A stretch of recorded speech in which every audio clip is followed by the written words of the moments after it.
The reason why I decided to attend Evergreen was mostly because it was marketed as kind of like a non-competitive kind of school, and basically in the way that they don't really have like letter grades, or there's not really a focus on trying to get students to work against each other, but rather work together. It's super freeform and interdisciplinary, and you can pick your own major and like make your own classes, and that just sounded very appealing to me at the time of not even wanting to do school. I came here specifically to a non-traditional school because I believe it gave me enough room to delve into my ideas and academic interest.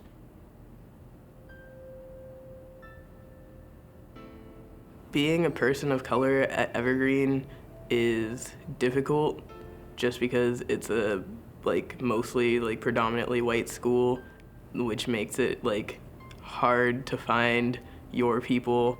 There's no instruction guides, there's no guidelines, there's no manual for it, so being a student of color, it's kind of difficult in that sense. First coming here, it can feel like at least isolation. You don't see a lot of yourself in the teachers or the classes, and you really do have to look hard to find other people who share the same experiences as you. There's not many resources that are thrown to students of color, so you have to, as students of color, we have to basically storm the board of trustees or raise a ruckus to get any form of attention. So you watch a lot more than you talk, which I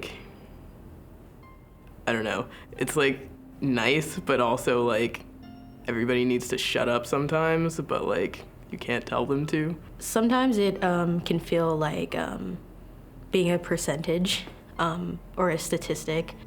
Non-POC people, white people in seminars, they say a lot of stuff. They say a lot of stuff.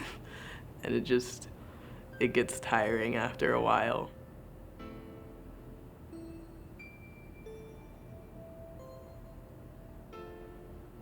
I think that the biggest problem that students of color have at Evergreen is not feeling welcome, in the classroom and on campus, and people putting up white supremacist flyers every now and then, the typical.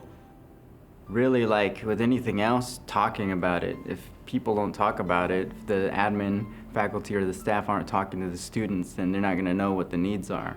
So that's basically the most bottom line, baseline step is talking about it. And you can't assume and you can't pretend you know, and you can't just try to dish out what you think is a good solution to something you didn't even know about. So the first step is talking about it. Being willing to engage in the most uncomfortable situations and being willing to sit in the most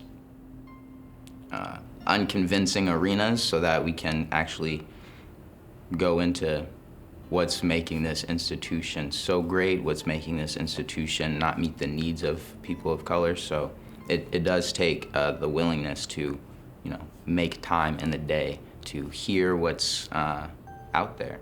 The fact that there's not many of us, the fact that the school doesn't really do much to accommodate us.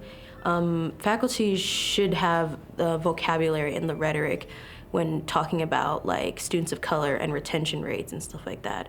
They should be aware that, I don't even know if some of the faculty are consciously aware that most of their classes are white, and that the very few people of color or students of color that are in their classes are facing I'd say isolation in class, and sometimes are pushed out of these classes, and sometimes the faculty won't even know.